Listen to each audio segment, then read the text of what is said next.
बेजुबां होते हुए भी ना जाने कैसे समझ जाते हैं हम इंसानों की जुबां।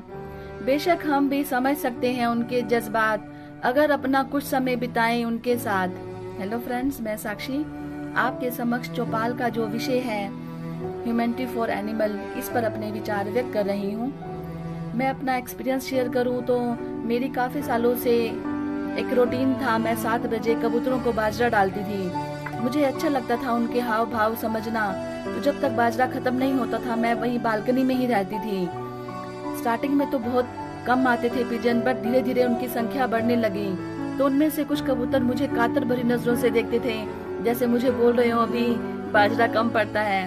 तो ऑफ कोर्स जैसे जैसे कबूतरों की संख्या बढ़ती जाती थी वैसे ही मैं बाजरे की भी क्वांटिटी बढ़ा देती थी। तो धीरे धीरे तो वो बालकनी पूरी फुल होने लगी। मुझे अच्छा लगता था उनके साथ समय बिताना।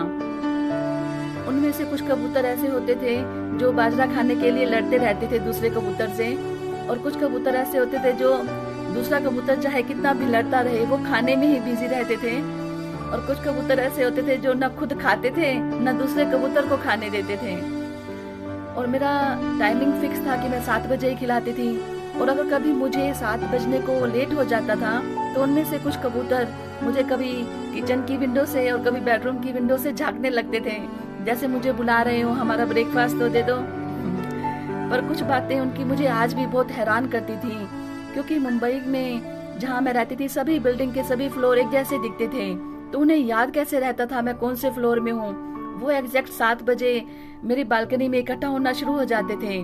और उन्हें टाइम कैसे पता चलता था कि 7 बज गए हैं। उनके पास तो घड़ी भी नहीं होती थी।